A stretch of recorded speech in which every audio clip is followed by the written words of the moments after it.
नमस्कार, मी संदीप देसाई. गावाकडच्या बातम्यांमध्ये आपल्या सगळ्यांचं स्वागत. सुरुवात करणार आहोत वेगवान घडामोडींना. पुलवामा हल्ल्यात शहीद झालेल्या नितीन राठोडे यांच्यावर लष्करी इतमामात अंत्यसंस्कार पार पडले. राठोडे यांच्या मूळ गावी म्हणजेच बुलढाण्याच्या लोणारमध्ये त्यांच्या पार्थिवाला मुखाग्नी देण्यात आला.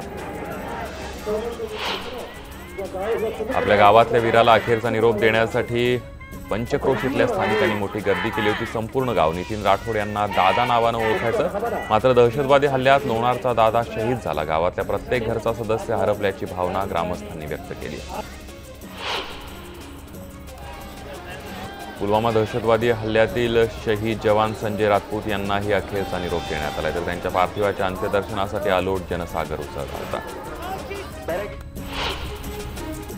संजय राजपूत यांना अखेरचा निरोप देण्यासाठी अलोट गर्दी केली होती. रस्त्याच्या दुतर्फा स्थानिक मोठ्या संख्येने उपस्थित होते. एवढेच नव्हे तर काही जण झाडांवर देखील चढलेले पाहिले. संजय राजपूत अमर रहेच्या घोषणांनी संपूर्ण परिसर भारावून गेला होता. संजय राजपूत यांनी तब्बल 23 वर्ष देशसेवेसाठी अर्पण केले. त्यांच्या पश्चात 2 मुलं आणि 2 भाऊ असा परिवार आहे. दरम्यान पुलवामा हल्ल्याच्या निषेधार्थ आणि संजय राजपूत यांना मानवंदना देण्यासाठी मलकापूरमधल्या मुस्लिम बांधवांनी रॅली काढली. जम्मू काश्मीरच्या पुलवामा जिल्ह्यामध्ये शहीद झालेल्या जवानांच्या कुटुंबियांना मदत करण्यासाठी आता रिलायन्स फाउंडेशन पुढे आले. यासंबंधी रिलायन्स फाउंडेशनने प्रेस रिलीज केली आहे. रिलायन्स फाउंडेशन शहीदांच्या मुलांच्या शिक्षणाची आणि रोजगाराची पूर्ण जबाबदारी घेणार आहे. शहीदांच्या कुटुंबियांना साई संस्थांनाही मदतीचा हात दिलाय. 44 शहीद कुटुंबांना 2,51,00,000 रुपयांची साई संस्थांतर्फे मदत देण्यात येणार आहे. साई संस्थानचे अध्यक्ष डॉक्टर सुरेश हावरे यांनी ही घोषणा केली आहे. पुलवामा हल्ल्याच्या निषेधार्थ नालासोपा रेल्वे स्थानकावरच्या प्रवाशांनी पाकिस्तान विरोधी घोषणा देण्यास सुरुवात केली. रेल्वे रुळावर उतरून प्रवाशांनी रेल रोको केला. जम्मू काश्मीरच्या पुलवामामध्ये झालेल्या हल्ल्यामध्ये शहीद झालेल्या जवानांना श्रद्धांजली वाहण्यासाठी अमरावतीमध्ये युवा स्वाभिमानच्या कार्यकर्त्यांनी आणि मुस्लिम बांधवांनी पाकिस्तानच्या ध्वजाला जोड्यांनी मारलं.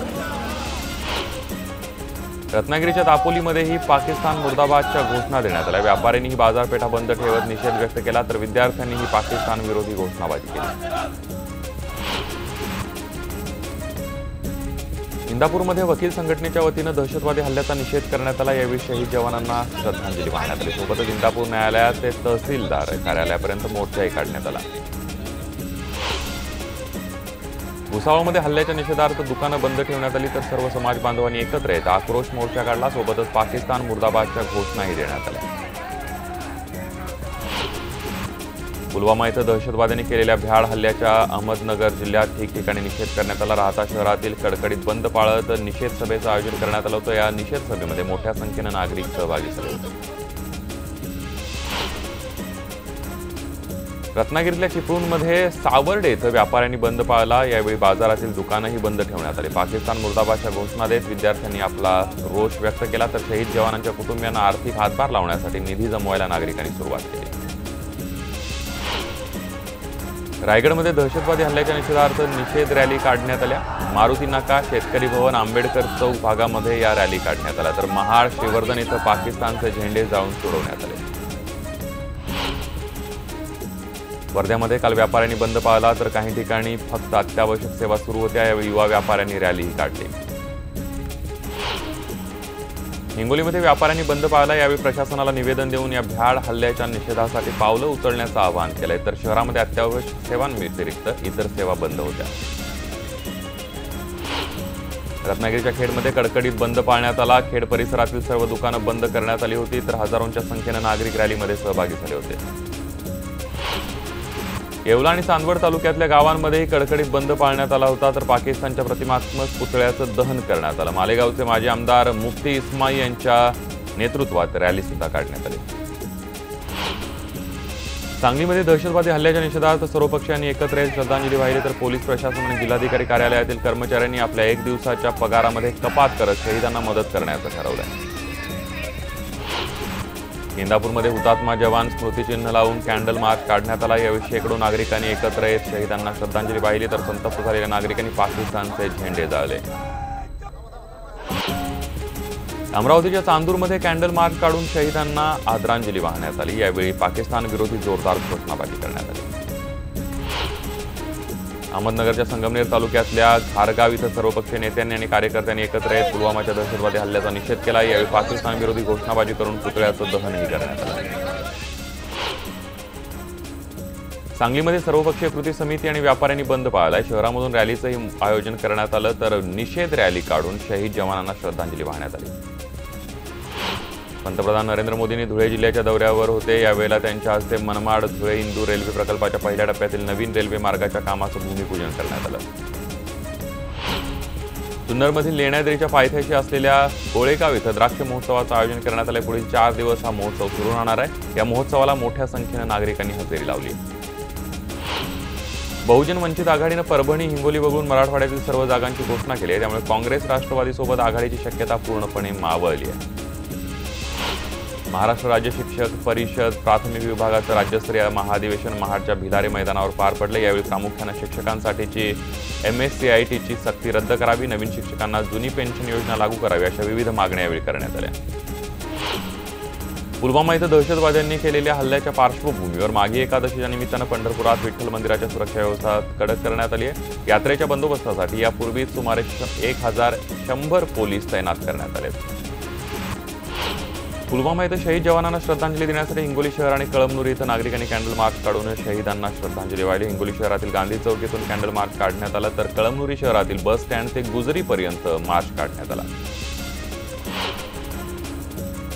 गेल्या काही महिन्यांपासून सुरू असलेलं युतीच्या चर्चेचं गुराळ अखेर संपल्याचं आहे। कारण भाजपनं शिवसेनेच्या अटी मान्य केल्यानंतर युतीवर शिक्कामोर्तब झाल्याची प्राथमिक माहिती विश्वसनीय सूत्रांकडून मिळते। आता फक्त युतीच्या अधिकृत घोषणेची औपचारिकता बाकी आहे। भाजप नेते आणि राज्याचे मंत्री विनोद तावडेंनी कृष्णकुंजवर जाऊन मनसे प्रमुखांची सविस्तर चर्चा केली। ही भेट राजकीय नसल्याचा दावा विनोद तावडेंनी केला असला तरी कृष्णकुंजवरच्या गुप्तगुममुळे राजकीय वर्तुळात चर्चांना चांगलंच उधाण आलंय। दरम्यान महाराष्ट्र दौऱ्यावर आलेल्या पंतप्रधानांनी धुळ्यामध्ये बोलताना पाकिस्तानला थेट इशारा दिलाय। देशवासियांच्या डोळ्यातल्या अश्रूंचं उत्तर देणार असल्याचं ते म्हणाले। धुळे यवतमाळ दौऱ्यावर आलेल्या पंतप्रधान मोदींनी वेगवेगळ्या विकास कामांचं भूमिपूजन केलं। यावेळी पंतप्रधानांनी पुलवामातील भ्याड हल्ल्याचा चोख बदला घेण्याची लष्कराला पूर्ण मुभा दिली असल्याची गर्जना केली आहे। धुळ्यातल्या भाषणाची सुरुवात पंतप्रधानांनी अहिराणी भाषेत केली। हिंगोली जिल्ह्यातल्या औंढा नागनाथ जिंतूर रस्त्यावर शेळ्यांना कोंबून नेणाऱ्या गाड्या जप्त करण्यात आल्या। 11 वाहनांमध्ये तब्बल 1150 शेळ्या कोंबून नेल्या जात होत्या, तर या गाड्या जालन्यातून हैदराबादच्या कत्तलखान्याकडे नेल्या जात होत्या। दरम्यान 11 आरोपींच्या विरोधात गुन्हा दाखल करण्यात आला।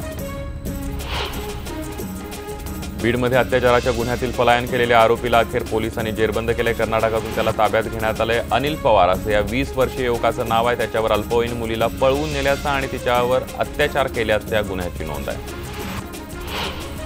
भंडारा जिल्ह्यातल्या प्रेम वनवे यांच्या शेतात लिंबाच्या झाडातून पांढऱ्या रंगाचे द्रव्य निघत असल्यानं ते पाहण्यासाठी गावकऱ्यांनी गर्दी केली। गावकरी या घटनेला अंधश्रद्धेचं रूप देत असून याला आळा घालण्यासाठी प्रशासनानं लवकरात लवकर योग्य ती उपाययोजना करावी अशी मागणी जोर धरते।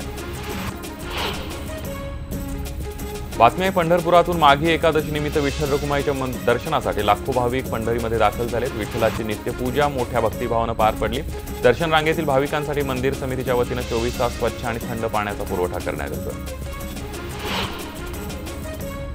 गुहागरमधील वेळमंब गणेश मंदिराजवळ बस आणि दुचाकीचा अपघात झाला। अपघातात दुचाकीस्वार गंभीर जखमी झाला असून यात दोघे किरकोळ जखमी झाले। त्यांना शासकीय रुग्णालयात दाखल करण्यात आले। भुसावळ ते मुंबई जाण्याकरिता भुसावळ बांद्रा टर्मिनस खानदेश एक्सप्रेस ही नवीन रेल्वेगाडी सुरू करण्यात आली आहे। पंतप्रधान नरेंद्र मोदी यांच्या हस्ते व्हिडिओ लिंकद्वारे हिरवा झेंडा दाखवून उद्घाटन करण्यात आलं। भुसावळ स्थानकावरून ही गाडी रविवार, मंगळवार आणि गुरुवारी सायंकाळी 5:40 सुटणार आहे। रत्नागिरीतल्या हरणे गावातील हिंदू मुस्लिम बांधवांनी हल्ल्याचा निषेध केलाय। पाकिस्तान मुर्दाबादच्या घोषणा देत त्यांनी गावातून रॅली काढली। पुलवामा इथल्या अतिरेकी हल्ल्यामध्ये साताऱ्यातील रुई गावातील सुशांत वीर जखमी झालाय। त्या तब्येतीसाठी गावातील देवाला अभिषेक घालून प्रार्थना करण्यात आली। यावेळी संपूर्ण गाव हजर होतं।